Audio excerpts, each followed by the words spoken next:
not around, have you found I'm always on your mind? And when you hear my name, does it sound the same as you felt when you heard it last time? Do you see flowers in my hair that aren't really there? Do you feel the pain when I'm blue?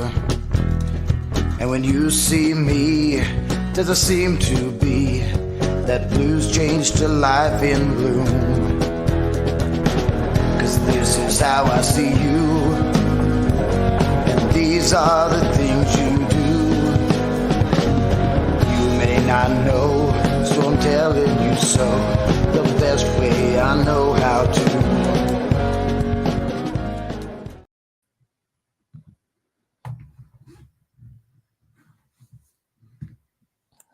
Welcome, everyone, to the Boiling Point Podcast Live. I am your host, JD, and since my mic was muted, I'm going to stay on track here. Alongside senior producer and host of his own show, The Old Testament Survey, Pastor Gavin Whitcomb. Hello there. Welcome. Pastor Gavin, welcome to what is going to be the first episode of our election coverage here in 2024. Mm-hmm. This is being our first episode. We'll still be making tweaks to our format and what we're going to do with these episodes. So if you would like your district or your state to be a highlight of an episode where we could talk about the races of your state or even inside your own district, please leave us a comment. You can send us a message on Facebook. You can leave us a comment on what your district is, or at least what state, and we will be happy to do an episode, highlighting your state or your district. This is a really important election coming up, and my prayer is that it'll truly be able to be free and fair and an accurate representation of the will of the voters. Yes, that is certainly what we hope for. Absolutely. Marcus Frederiksen played us in and out of every episode. Make sure you check him out, reverbnation.com/Marcus Frederiksen, and share out your favorite song. Tag us. We'd like to hear from people and, hear what people's favorite songs are. Also, visit our storefront. Pastor Gavin's got his on as well. Our Boiling Point Podcast apparel. Is yours? You got the eagle? Yes, I do. Yeah. Would you stand up and show everybody the eagle? I can't turn around. Sure. I always ask Pastor Gavin to stand up. He's wearing the eagle one. It's the same one that I have on. I just can't turn around. Thank you, Pastor Gavin. Yeah, exactly. Hey, you have a good physique, man. Don't joke around. Yeah, absolutely. So, Pastor Gavin, this being our first episode, we're going to start with is the election in a general sense. We're going to talk about how many races there are, what's happening, and some of the procedure with those elections, and then we're going to shift to the presidential primaries, and then we're going to talk about some of the results of some of those, and then we're going to talk about the Trump indictments to finish off the episode. So we have a lot to go through and a lot to unpack here. Hopefully we'll get a few more viewers here coming up. So, Pastor, this election, there are 34 Senate seats open, 33 from the regular election, and then there's one that's a special election. I did not make the notes of why there was a special election. I think someone is running for a different seat, perhaps, or is serving in the administration. But there's a special election this year, so there's 34 Senate seats open, and all 435 House seats. And did you know? I don't know if you knew this. Because I'm not sure that I really knew this, and I hope our viewers know this. And if you don't feel bad. That's why we give you this information is so you know it. All 435 House seats are up every 2 years in the House of Representatives. Did you know that? I thought they were sort of on a rotation. That's what I thought, but my notes and when I looked up, it says that all 435 House seats are up every 2 years. I thought they were 6-year terms, but it's only a 2-year terms. Please, if someone tunes into this and please, if I'm wrong, please tell me and correct me, because what I looked up in my notes say that they're all up every 2 years. So please leave me a comment. Leave me a link too on where the information is, and you can find the link of where I found this information in our bibliography. I did forget to include it in the description of the video, but I will include it after the live has ended. So please check our sources, and if we're wrong, you are more than welcome to fact check us. Pastor Gavin and I don't have a problem if we say something that's wrong, and it also could have been an accident. But my information from what I researched, it says all 435 House seats are open. Now the Senate seats is the one that rotates every 2 years. Senate seats are open, but they serve 6-year terms. So only a third of the Senate is open every 2 years. Yeah, the founding fathers, it was their desire that the House be more answerable to the people. So that's why their terms are only 2 years. 2 years for the House, and then 6 years for the Senate. And I like how they designed it too, because there's also, it's not like every 2 years or every 4 years we're electing a brand new government too. There's some crossover. You know what I mean? Even now with this election year, even though it's a presidential election year. Okay, so we got all of the House of Representatives races open. We got the presidential election and a third of the Senate. But the other 2/3 of the Senate are still going to be there after this election day. So I think it's cool how they kind of created it so that different branches, while all of the branches are held accountable, certain branches like the representatives are every 2 years. So they can be voted out very quickly. And the Senate being 6 years gives us overlap with the presidential elections, gives us overlap with the House. Presidential elections every 4 years, so we have a chance to really hold them accountable when it's election time. So there's some change, but yet a certain degree of continuity. Exactly. Now the Senate seat, as I said, 6-year terms, and every 2 years a third of the seats are reelected. Now in the Senate, 7 incumbents are not seeking reelection. 5 Democrats and 2 Republicans. One of those Republicans is seeking a gubernatorial seat. I did not write down which state they were going for, but that's why we're losing one of the senators. They're trying to seek a governor seat. And in the House, 43 incumbents are not seeking reelection, which to me, I did not think to look at past numbers to see how many incumbents, don't seek reelection, but 43 seems like a little bit much to me, although not really when you think about 435 members. 26 of those 43 are retiring. 12 of them are shifting, and they're going to run for the Senate. 2 are seeking their own gubernatorial seat, and 3 others are seeking another office, not necessarily another House seat or lower than a governor. You know what I mean? With the Senate. So 5 Democrats are not going to seek reelection and only 2 Republicans. That's good because if you're an incumbent, you seem to have an advantage. So maybe the Republicans can gain back control of the Senate, the majority. And of course, we're not ashamed to say that we are not Democrats, right? No, I'm not ashamed of that at all. Yes, let's make that aware for everybody. Pastor Gavin and I are both registered Republicans, though I don't really necessarily. I agree with more of the Republican stances, certainly, but I'm more of a constitutionalist. I like people that run for office that stick to the word of the Constitution. I think that's important. So, me too. So while we are, you and I, I didn't mean to cut you off there. No, go ahead. We both want to be able to vote in the Republican primaries. So that's why, exactly. And that's why I'm a registered Republican. Yes. And it's important to note that Republicans, now you can only vote in the Republican primary, at least in my state here in Pennsylvania. You can only vote in the Republican primaries if you're a registered Republican. They don't allow independents to vote in the Republican primaries. I don't know if it's that way in all states, but at least here in Pennsylvania, that's the way it is. So that's why we are registered Republicans, because we want to be able to vote in the Republican primary, that's why we are registered Republicans. But we're both more constitutionalists. That's who we're going to vote for in the general election, in the primaries, wherever.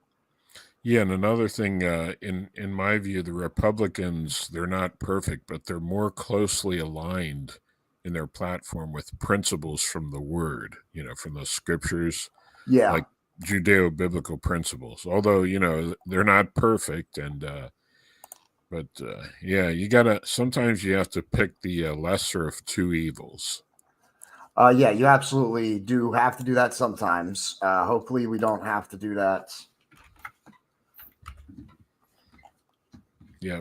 Sometimes just Very do often, your but best. that is the way it is sometimes. Sorry, I'm doing a lot here, everybody. I got a lot. We have a visual that we're going to do later, so I'm just trying to make sure everything is going. Producing and hosting at the same time is not always easy. And I'm grateful to have Pastor Gavin here with me on this episode, and hopefully the rest of these episodes to back me up when I'm busy doing something else. He can finish my sentences when I stop right in the middle. Okay, you brought up the balance of power, Pastor. So let's talk about the balance of power. In the Senate, before these elections, we have 48 Democrats in the Senate. This is the Senate first. 48 Democrats, 49 Republicans. We have 3 people who are considered independents. Now, the problem with that is that all 3 independents either caucus or count towards the Democrats for committee purposes. We're going to talk about why that is and how, and committees and all that. We're going to save that for another episode. We are not doing that in this episode, but I think it would be good for us to address that in another episode. So stay tuned to these, and we will talk about committees and why, things are the way they are in certain committees and how that gets decided. So stay tuned for that. Yeah, then in the House, we have a very slim majority.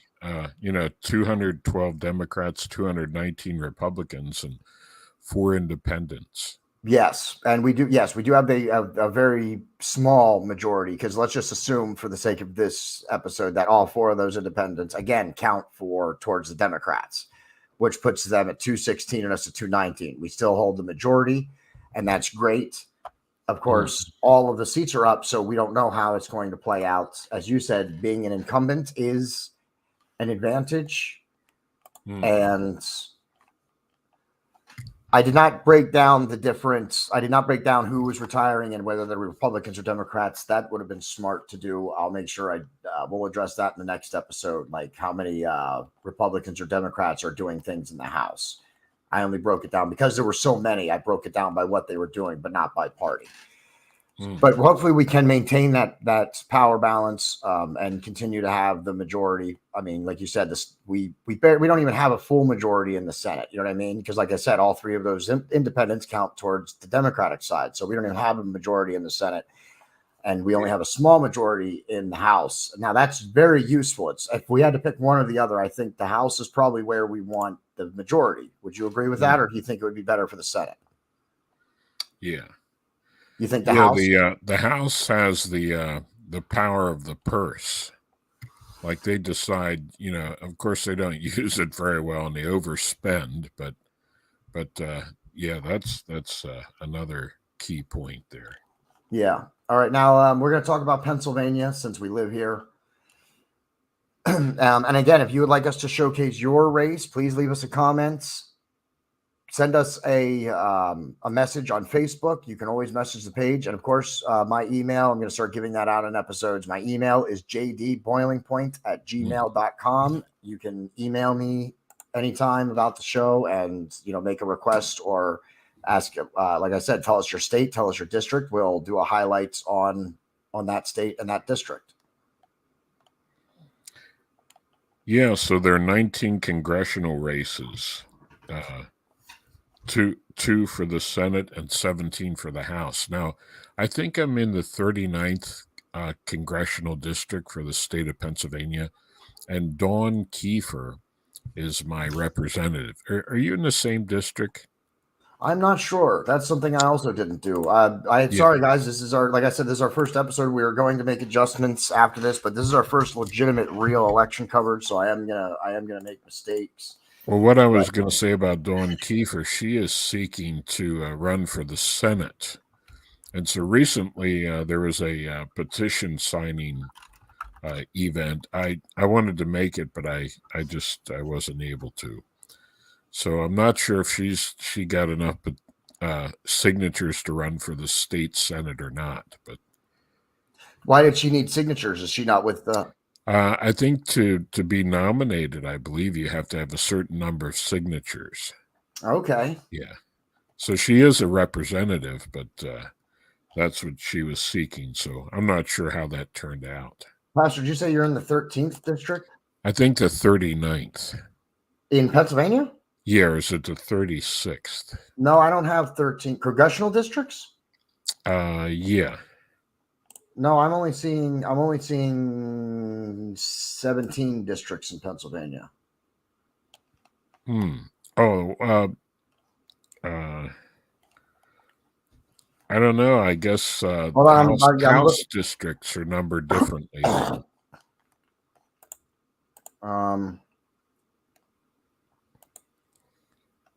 Hold on, we're figuring this out here on the fly. So That's okay. So with the Democrats, there are 2 Senate seats and 9 House seats that are open. And with the Republicans, there are 8 House seats. So one of the Senate seats that are open to the Democrats, I think that's what Dawn Kiefer was trying to take that spot. Yeah. And we're gonna do let's save districts for next time, Pastor, just because I don't want to get myself confused while I'm trying to shoot this episode on top of that. So we're gonna save districts for next time. Yeah. In terms of who's running for what and that stuff. And as you said, yeah, the 19 congressional districts, the 17 in the House, 2 in the Senate. The Republicans actually, we don't hold the majority in Pennsylvania in the House, so hopefully we can flip that around. And we also don't hold any of the Senate seats, so that would be good if we could turn that around. I didn't look to see if Pennsylvania was the Senate we're running. Oh yeah, we are. Yes, I do have those notes right there. Sorry guys, I'm sorry everybody if it looks like we're a little unorganized here, but we are working this out here. It'll get better the more episodes of these we do. So Bob Casey and Blaine Fortner are for the Senate for the Democratic primary. Yep. So yeah. I think it's pretty obvious that Bob Casey's going to win that. Do you think so? Nobody's ever heard of Blaine Fortney. I've never. Oh yeah, you mean for the primary? Yeah, I'm sure Bob Casey's going to win. Yeah, if I'm not mistaken, he's the incumbent at the moment. Yeah, I think it looks like one seat. It looks like we have one Senate seat up this year for Pennsylvania. So yeah, Bob Casey for the Democrats, who I believe is the incumbent. The fact that he has a challenger, I find interesting. And the last year, or the last election, remember when Fetterman, ran against Dr. Oz? Yeah. Now, as far as qualifications and brains and all that, there's no comparison. Dr. Oz, should have won that, but it just makes you wonder. Yeah, it does make you wonder. Yeah, as we talked about before. Yeah, and there's still people. I've had somebody comment about. I was posting something about election fraud. Oh, we just got removed from YouTube. If you're watching on YouTube, before I say any other words, or before we're removed, if you're watching on YouTube, this episode may get shut off or turned off or whatever. Make sure you turn into our Rumble. We're also live on Facebook. We're live on Facebook, YouTube, and Rumble, and we'll be adding Twitter or X here very soon in the next couple of weeks as well. So tune into one of our other outlets if that happens. But I have people try and tell me about, there's lack of evidence and people need to stop talking about it. And I kind of agree. We need to make it aware so that people know that it's definitely a possibility in this one. And if it happens again, I think something real needs to happen, but we're not going to keep harping on the fact that it was stolen. You know what I mean? We're going to focus on this election and how we can try and change it around. But Pastor Gavin brings it up because you need to be aware of it in case this election is also stolen. That's too many. Yeah. So I'm going to be careful.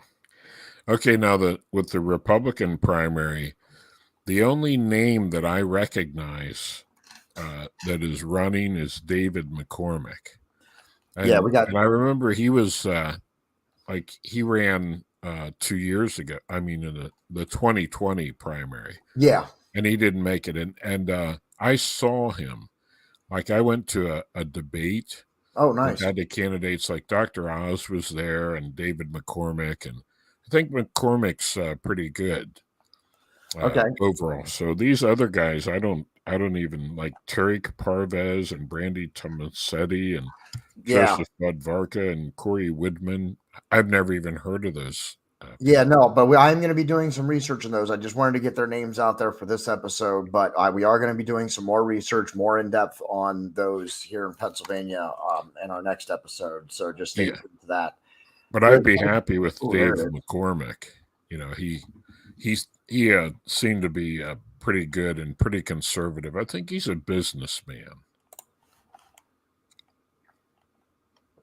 All right. So yeah, I don't think we're giving any official recommendations on this episode, Pastor. You think we're not endorsing? No, we're not anybody yet on endorsing this anybody. episode, but we might give some endorsements. Once we get more into these.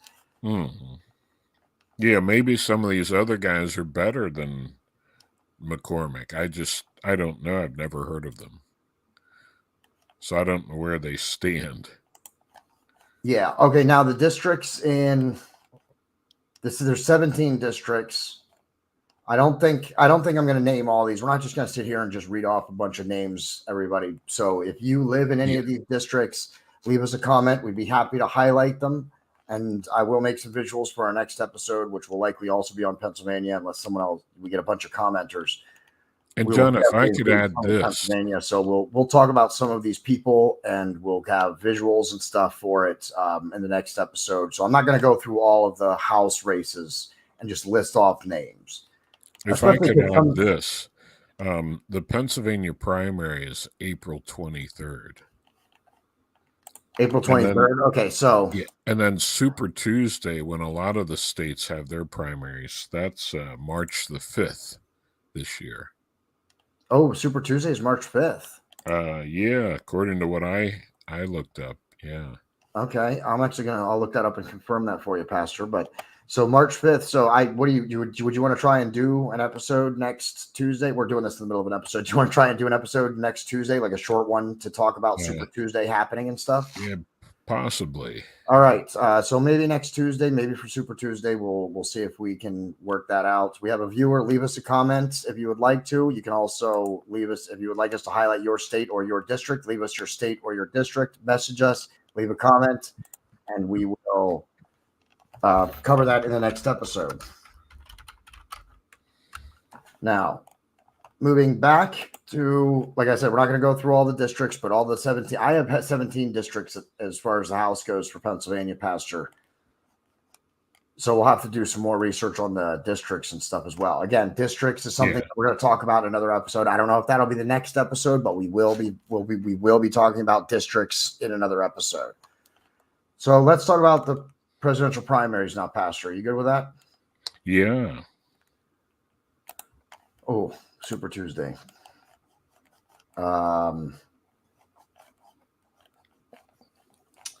No, we'll come back to that. So if Super Tuesday is next Tuesday, that's what Pastor Gavin's notes say. And okay.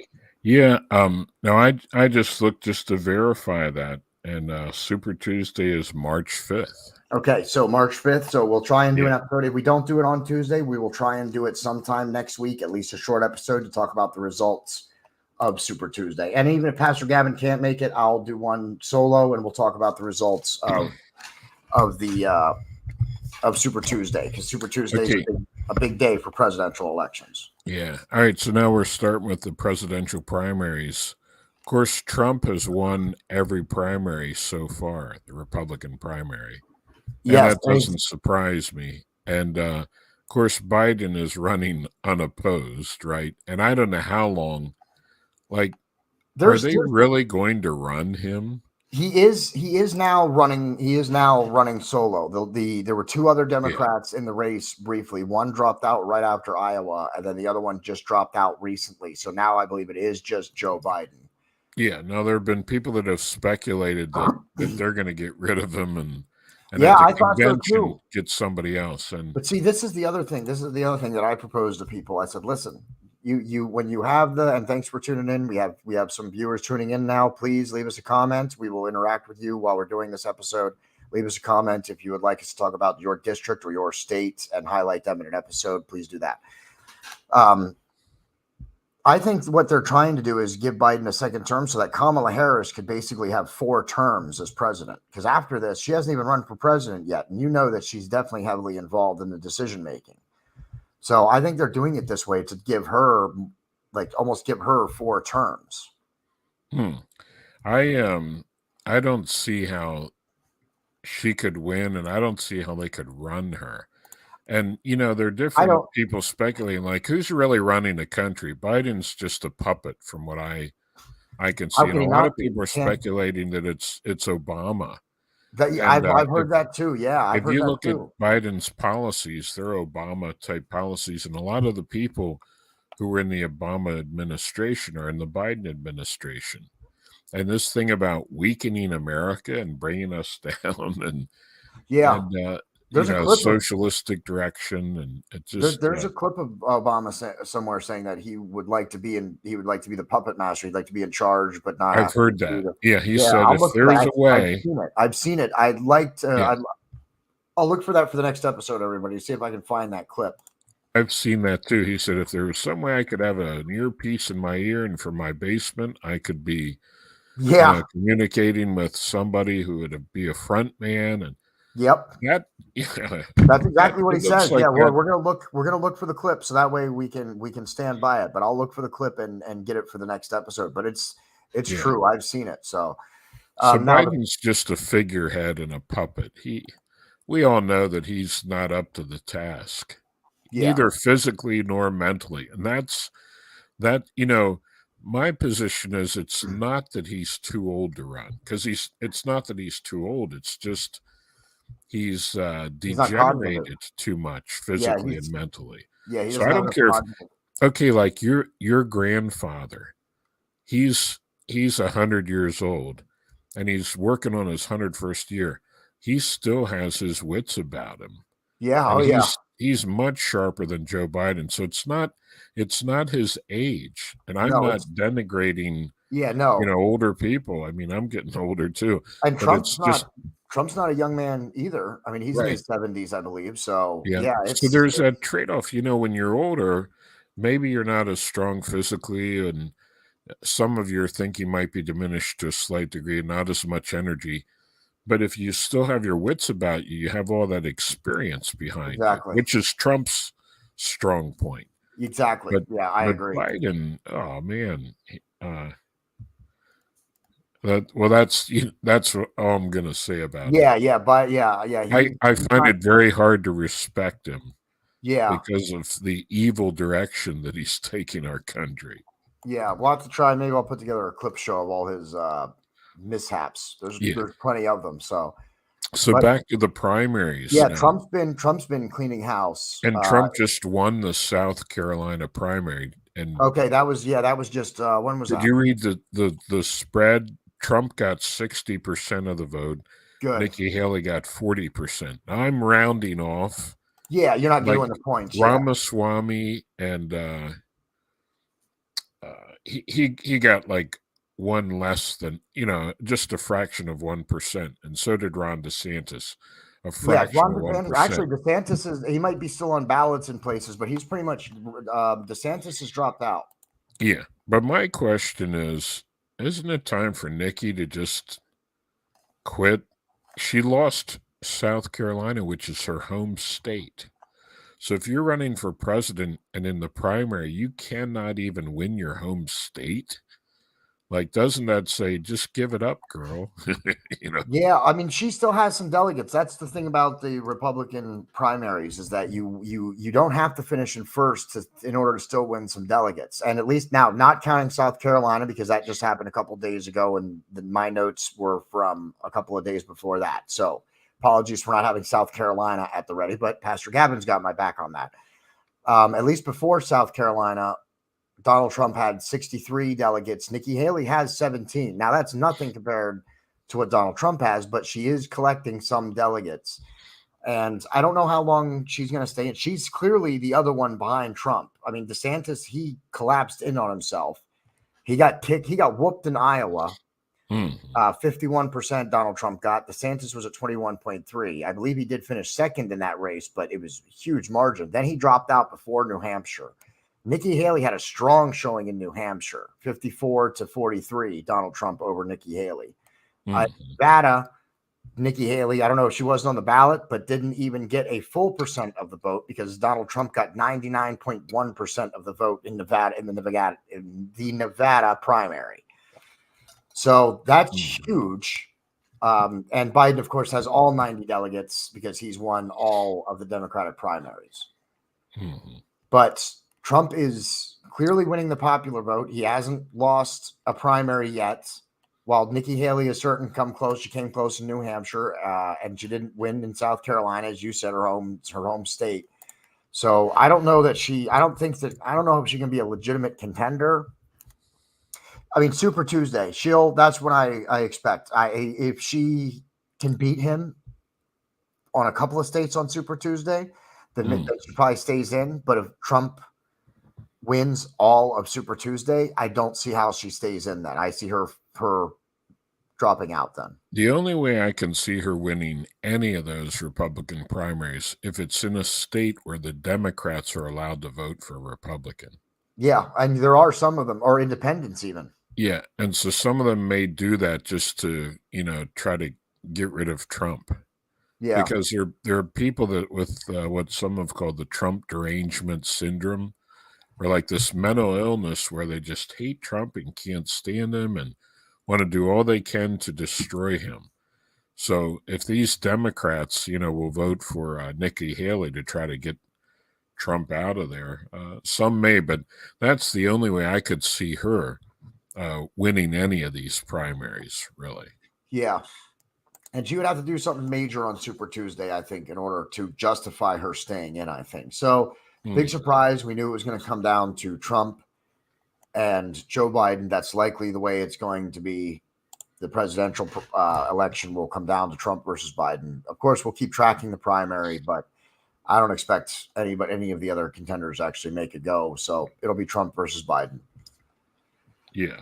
Now let's talk about Trump and his recent indictments. Mm-hmm. Okay, well, he's got a number of them going on in Washington, New York, Florida, and Georgia. So in Florida, the ongoing case is that supposedly he mishandled top secret documents at his Florida state. Yeah. Is that the classified documents? Yeah, and he had some classified documents, and supposedly he was like kind of showing off, and he showed a couple to somebody who wasn't supposed to see them, allegedly. I don't know if that's true or not, but the funny thing is he's being prosecuted for that, and Biden had some documents he had no business having. He was the vice president at the time, and Biden was keeping classified documents in his garage next to his Corvette. Yeah. And they were not secure in the truest sense of the word, but Trump had his under lock and key, like they were locked. Yeah.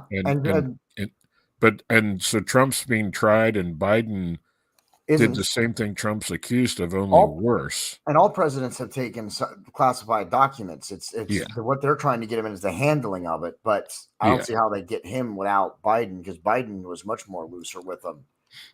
Yeah, and Hunter would have had access to those classified documents that were kept in Joe Biden's garage as well. Yeah. Just the double standard to me is sickening. Two-tiered system of justice. If you are part of the party that's in power, you can get away with murder. But if you oppose the party that is in power, they'll throw everything at you to try to make an example of you, to say, don't oppose us. We want our one-party rule. And the same hypocrites that say we need to protect our democracy, they're not following democratic principles. They want to rule everything, one-party rule. Yeah. And it's just, it's so wrong. So my understanding is that this Florida case, Jack Smith is the special counsel that kind of oversees that. And so the U.S. District Judge Eileen Cannon set a trial date for May the 20th of this year. And then there's a second case against Trump that Jack Smith is launching, and that's supposedly seeking. I'm sorry, I don't mean to cut you off there. Where is he from? Is that from Florida? Is that Florida? Well, the classified document case will be handled in Florida, but I'm going to bring that up. Hold on one second. I have a visual here. We're going to bring that up too. I'm going to make it full screen, so we'll be off screen for just a second here. But yeah, the classified documents. Before you go on to the next one, Pastor, I wanted to break down what the charges actually were for each of these 4 indictments, because there's 4 total indictments. This is the classified documents one that we're talking about. There's also hush money, election interference, and then something out of Fulton County. Yeah, which that's is the one in Georgia. Yeah. Yeah, that's in Georgia. Yeah. So we're doing the classified documents first. He has 32 counts of willful, and I have this up on the screen for you, willful retention of national defense information, false statements, representations, conspiracy to obstruct justice, withholding documents or record, corruptly concealing a document or record, concealing a document in a federal investigation, scheme to conceal, false statements and representations, another charge of false statements and representations, altering, destroying, mutilating, or concealing an object, corruptly altering, destroying, mutilating, or concealing a document, record, or other object. Now, just reading those list of charges, that to me all sounds like a bunch of crap, as we know what happened. He just had them in a secured location. Right. And I don't understand how this is even happening, but there you go. Those are the charges for the classified documents case. Yeah, a lot of them are just accusations by his enemies that are set on destroying him. So how credible are they, really? Yeah. And then you see what Joe Biden does with his documents, that it was illegal for him to have them anyway, because he was not the president at the time he had those taken to his place, you know. Yeah. So. Now, when are you going to next, Pastor? Well, Jack Smith, my understanding is that he's the special counsel that also is in charge of the second case against Trump that'll be in Washington. The trial is set for March the 4th. Do you know the day right before charge? Super Tuesday. And this is, he's accused of seeking to overturn the results of the 2020 election and making charges about election fraud that he knew to be false. Now, how could you prove that he knew they were false and was making them? That's ridiculous on its face. Trump really believes that there was a lot of fraud in the election, and so do a lot of other people. I'm not going to mention any names. Yeah. But, you know, I was just reading about a study by the Heartland Institute that came out this past week, and they did a study. They did a survey of like thousands and thousands of people, and 1 out of every 5 of these people, this is a survey of people that used mail-in ballots. 1 out of every 5 of the people that used mail-in ballots in this large, extensive survey admitted to some type of voter fraud. Some of it was like they lived in another state, but they voted anyway, and different kinds. The Heartland Institute. And that's just one source. So Trump is not the only one that thinks there was election fraud. Yeah. And you know, another thing is that 7 state legislatures believe the same thing, which is why they sent dual electors to the Electoral College in 2024. And you know, and so Trump's demonstration there, they were not trying to overturn the results of the 2020 election or have an insurrection. They were just saying, hey, there's something that doesn't look right here. These 7 state legislatures are saying so let's look into this. Let's not certify the election until we look into these charges and these questionable results. And then after we look into these and investigate them, then, you know, go on and certify the election. Yeah. So, which is probably what they should have done, but they didn't. Yeah. And now the charges, if I could, Pastor, the charges on the election interference case, he has 1 count of conspiracy to defraud the United States, 1 count of conspiracy to obstruct an official proceeding, 1 count of obstruction of an attempt to obstruct an official proceeding, and 1 count of conspiracy against rights, which all of this is ridiculous. But those are the 4 charges in reference to the election interference case. Mm-hmm. Yeah. Yeah. Now, there was also the hush money scandal, where he paid off Stormy Daniels to bury allegations of his supposed adulterous encounter. Yep. I don't like to call it an affair because that's an ugly thing for someone to cheat on their spouse. And so I don't like to call it an affair. It's adultery. But, and I hate that sin. But anyway, sometimes if you're somebody like Trump, you're famous and you got a lot of money, women will make false accusations hoping that you'll pay them just to shut up. So is that what you think the case is there, Pastor? Yes.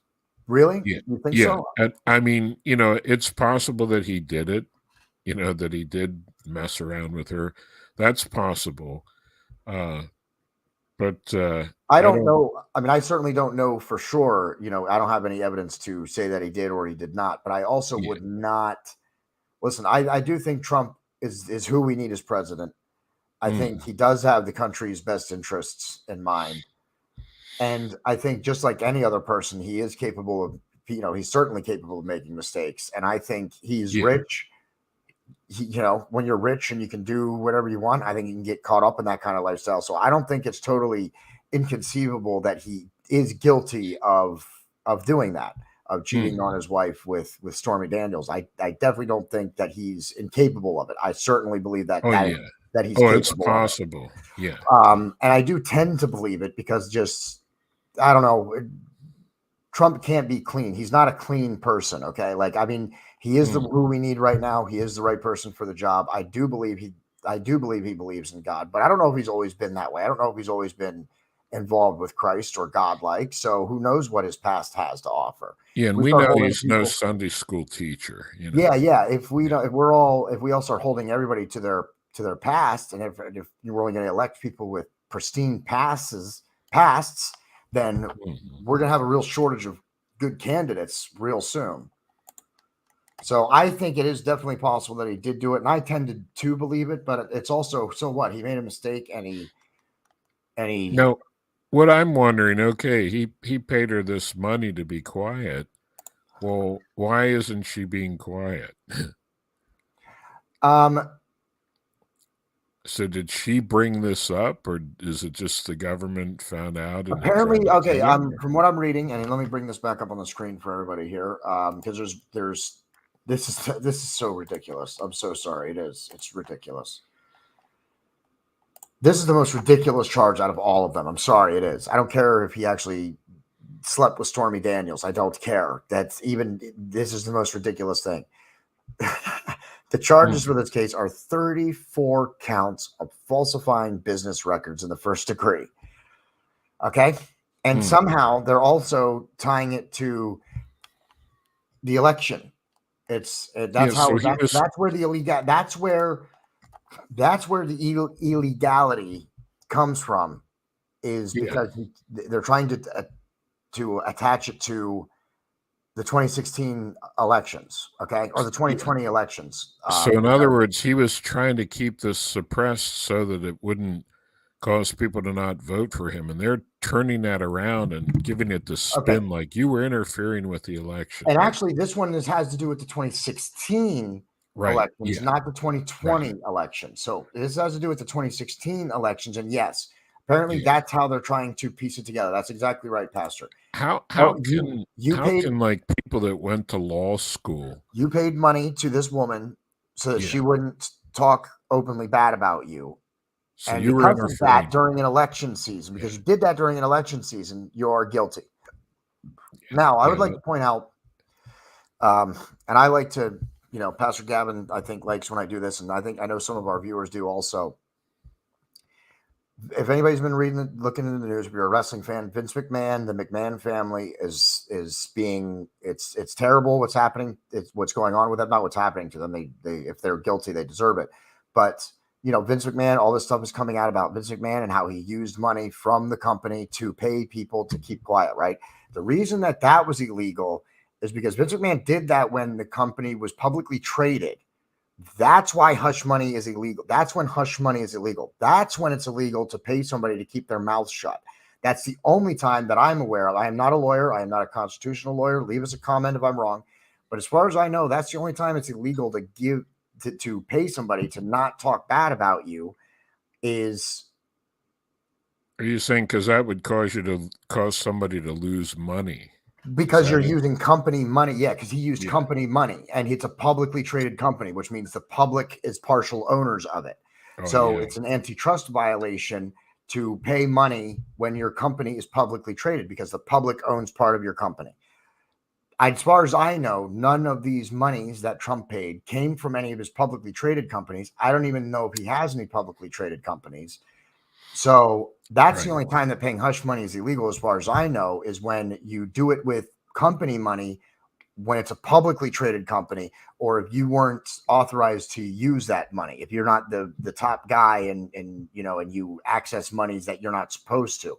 That's the only time that I'm aware of that it's illegal to pay hush money. Otherwise, I don't believe it's illegal to give somebody money and say, please don't talk bad about me. I don't think that is illegal if both parties consent. Please correct me if I'm wrong. Leave a comment. Yeah, I'm not an attorney. But even, how can people that went to law school and have law degrees look at these charges and take them seriously? I mean, isn't it obvious? I've never been to law school, but isn't it obvious this is political persecution? Yeah. In a distortion of the law. It's instead of warfare, it's lawfare, right? Yeah. So that's what it looks like to me.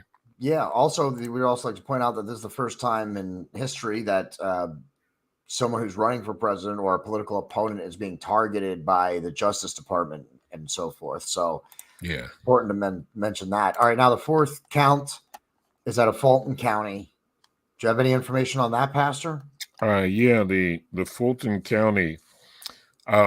This deals with Georgia, and Trump is accused of scheming to overturn the 2020 election. He called the Georgia Secretary of State, Brad Raffensperger. I think that's how you say his name. And there is massive evidence of fraud that Trump was aware of. So Trump stated 3 different clear-cut proofs of voter fraud, like people that were out of state that voted that had no right to vote, and things like that. I don't remember the exact 3 different sources, but Trump said, "Come on, these are fraudulent votes. So you can give me these votes or this group of votes, and that'll be enough that I win." So Trump wasn't asking Brad Raffensperger to cheat. He was saying, listen, some of these votes are illegal. You're the Secretary of State. You could legally give me these. Either give them to Trump or remove them from the equation that Biden got illegally. You can do this. These are illegal votes. They're not valid. So he was asking Brad Raffensperger to do that, and Raffensperger refused. And yes, they're trying to turn that into, apparently they're saying that he was told to find, with quotation marks, the votes he needed to win the state. Yeah. And you know how sometimes Trump, he's not real exact and precise in his English at times. And so I think he's also an insinuator. Right. And I think he might have used the word fine, like, here's 50,000 illegal votes and here's 75,000 illegal votes.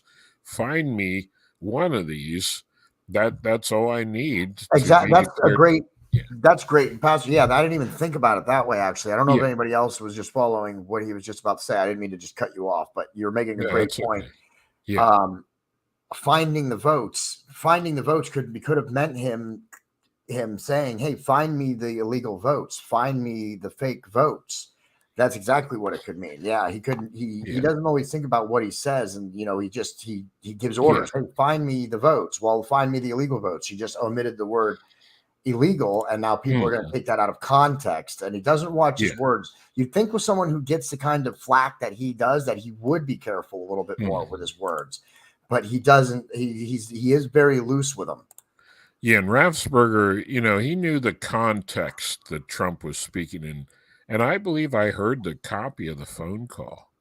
Like the phone call was recorded, and I heard it at one point. I don't remember what the news source was, but I heard the conversation. Yeah, we'll have to It try was and recorded. we'll have to Yeah. try and find see if we can locate that for the next episode as well. So Yeah. the next episode is looking like it's going to be a follow up to our first episode. Here is how it's looking. Now the charges in the Fulton County case are as follows here. 2 counts. Oh, wait a minute. Do I have the screen, big screen? Let me make sure that nope, let me make it full screen for anybody who wants to see and watch, follow along. Yeah. We haven't been getting too many viewers past her, but hopefully we continue to do these and we'll continue to draw on some live viewers while we're doing these. So the counts the charges are 2 counts of solicitation of violation of oath of public officer, 2 counts of false statements and writings, 1 count of filing false documents, 1 count of solicitation of violation of oath of public office. This is so ridiculous. So in other words, trying to get Brafsberger to violate his oath of office. Yeah, 1 count of violation of the Georgia Racketeer Influence and Corrupt Organizations Act, 1 count conspiracy to commit impersonating a public officer. That's okay. 2 counts conspiracy to commit forgery in the first degree, 2 counts conspiracy to commit false statements and writings. There's 8 pages of this, everybody. Okay, I don't know. What do you think, Pastor? Should I go through all of them? I think Let me just scroll. I'm just going to scroll through the rest of these. If you can see it on the screen, I'm going to scroll through the rest of these so that you can view them. But as you can see, some of these are just there's 8 pages of this, and some of these are just. I mean, it's like they went all out to try and anything. Like as you forgeries, look at all the forgeries. Now, unless these are different forgeries, and that is possible. I don't know. I'm not that familiar with the case. But a lot of these look like they're trying to charge them multiple times on the same one, or. But it's 8 pages of this, as you see. There's perjury is the last one, false statements and writings. I mean, it's just. See, they're accusing Trump of making false statements. He knew they were false, but he was claiming that there was fraud anyway. Yeah. It's. That's how they're trying to get him with that. So that's the Fulton County. That's the Fulton County case, and those are all 4 cases that are going on for Trump right now. Mm-hmm. Well, there's one that I mean there was a decision made, but I guess it's going to be appealed. My understanding is it's not all over with, but in New York. The Attorney General Letitia James got Judge Arthur Ergeron to try Trump for inflating the values of his real estate. And so he was charged with fraud. And so it's weird. There was no jury or anything. Just this one judge makes the decision. And I don't understand how that's even permissible or constitutional. And they fined him like millions and millions of dollars. And I think it's the 8th Amendment that forbids excessive fines. And to me, boy, that's an excessive fine. And the value of real estate is very subjective. Really, real estate is worth anything that someone who's willing and able to pay for it will pay. My house, if somebody wanted to pay me $1 billion for it and they had $1 billion, that's what my house would be worth. Like it's real estate is worth ultimately what someone has the money to pay for and they're willing to pay for it. So Trump's estimation of the value of his properties, he submitted that to the bank. Then the bank does their own due diligence and looks at it, and they do their estimation of the value. And there is no victim in this crime. Yeah. Supposed crime, in quotation marks. I mean, the crime, banks were not complaining and saying, these banks are complaining because he overinflated his values. No, they loaned him the money. They did their due diligence. They were okay with his estimates. He paid all the money back. Nobody was hurt. But it's just they're digging through Yeah, everything. A pile of trash Yep. to try to find something. And if I believe Letitia James, when she was running for the Attorney General's office in New York, I believe her campaign, she was saying, "I'm going to get Trump." So that shows extreme bias from the very beginning. Which, so I'm thinking this decision is on appeal to an appeals court and a higher court. So I sure hope it's accepted and heard and overturned, because According it's so to unfair. at least with the Stormy Daniels payment, the $130,000 Stormy Daniels payment, that's the one that I believe is one of the ones that are going on, but I believe it's actually moving forward. And according to what I have here on this, is December 4th is his next in-person appearance in court for the Stormy Daniels payment. So you're talking about December 4th. So I think that, there's a reason. December 4th, it's March, it's February, and we're talking about all the way to December 4th. We're going to wait all year to take the case forward to see if we're going to trial or whatever. That to me seems a little outrageous, you know what I mean, to drag it on. Why wouldn't they do it now? And you know what I mean? So my concern is that they're pushing, they want all these things active so that the news reporters and everything can talk about it all the way through the election season, trying to paint him. Right. But then not doing anything until they find out if he wins. If he loses, who cares? They're the victors. They win, they move on, everything is let go. If he wins, that's my concern, because the election is in November. He doesn't take office until January. Here we got a case scheduled for early December. So what happens if he's elected and then found guilty? That could be a problem for the country, and it could be a constitutional nightmare as well. So that's my chief concern, is that the Democrats are playing politics with this, and that's my biggest concern. Is they don't really want to punish him. They don't really want him in jail. They're doing this as a stage to paint him with a brush, and then if he actually still manages to win, to try and get him removed from office. Because once you're charged with a felony, that's illegal. You can't serve and be guilty of a felony. Yeah. And another thing, that's why they keep on calling January 6th falsely. They keep calling it an insurrection. Yeah. Because you can't be guilty of insurrection. Well, what people don't realize is that on January 6th, who was the president? Trump.